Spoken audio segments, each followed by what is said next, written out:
What is up, everybody? Welcome back to Ohio State Football with Scarlett and Great. Thank you so much for joining us today.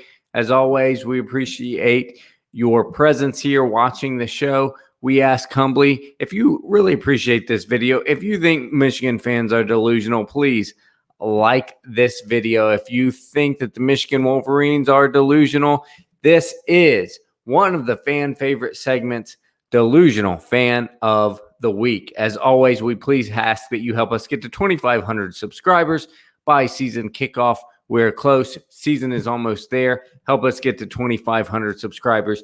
Today, as I said, we are going to get into a fan favorite segment, one of my favorite segments, the Michigan Delusional Fan of the Week. We have another member of the Michigan media drinking the Kool-Aid and saying something completely out of line that I think even you Michigan fans would say, hey, buddy, let's cut this one off a little bit. Let's maybe sit this one out. Stop talking for a little bit.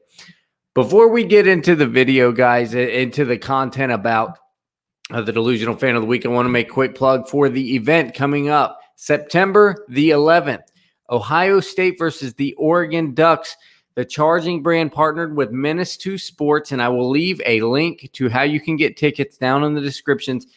And myself, I will be there with the aforementioned parties doing a tailgate/game watch location. Braxton Miller will be present. Zach Smith, myself, and probably some others will be doing a pregame show, probably a halftime show.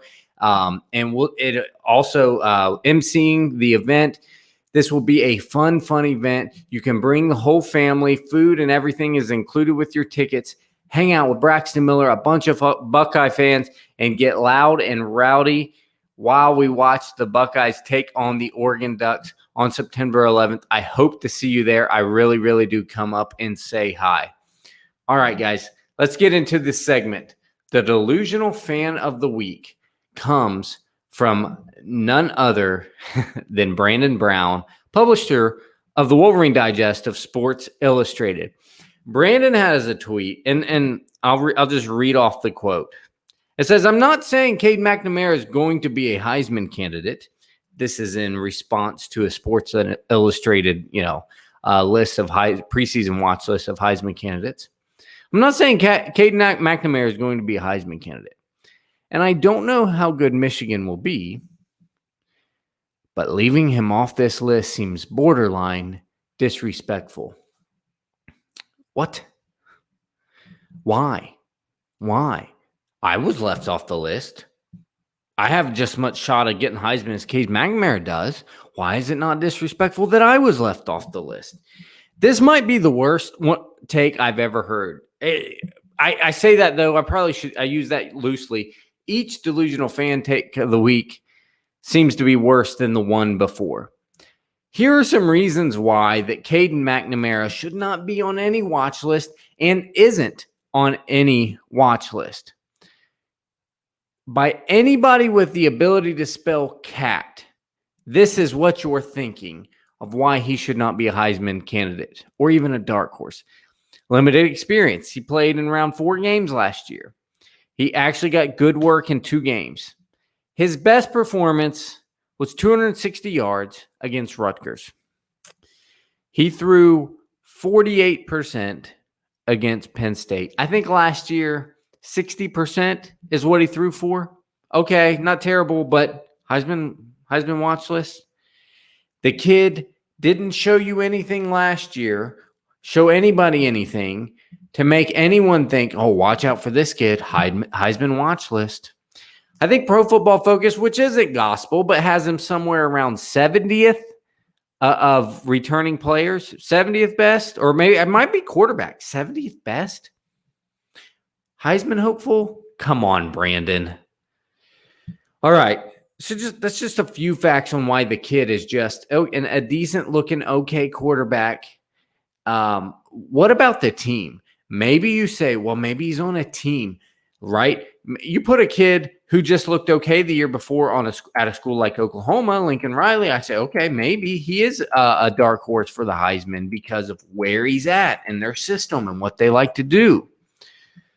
All right. So what's Michigan like to do on offense? Anybody? Michigan was 78th in offense last year, in total offense. Yes, a Josh Gattis year.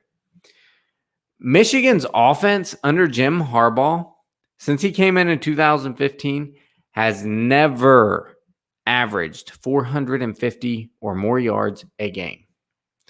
To put that in perspective, the last time Ohio State has went under 500 yards, I believe it was 2016, where they averaged 496 yards a game. And Buckeye fans would say that was a putrid offensive year. So we see recently, not an offensive powerhouse. This is what also is interesting to me.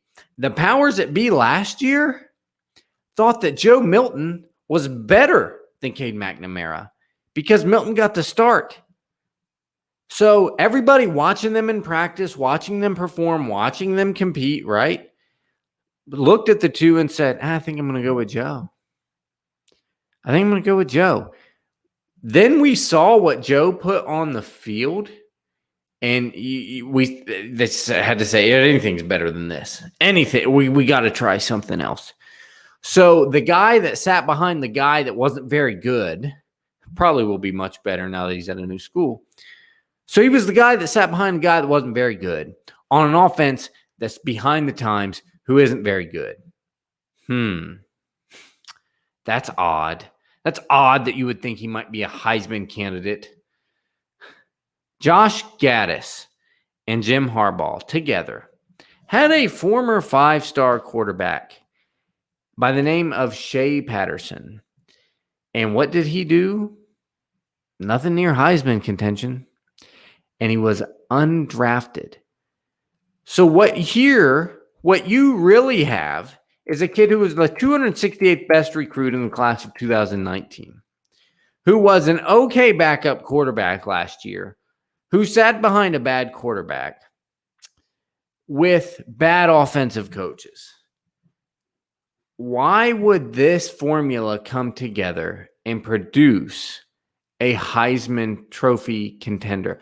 Why would it come together and produce even a dark horse for the Heisman with this background? Can anybody tell me what's going on here? Why you would put these things together? Listen, it's clear from Brandon Brown's tweet that he kind of feathers his nest for the fall. I don't know how good Michigan will be this year. You're right. Probably not very good. He doesn't have faith in the Wolverines. I understand that. But it's like he backs away from the Kool-Aid, and then he looks at the Kool-Aid and says, I just have to dump this all over me. I just have to wear it. I have to just dump it. I just can't help myself. The preseason hype train must go on. Heisman contention. Are you serious? I just don't know. Michigan fans, I don't know where you find these guys.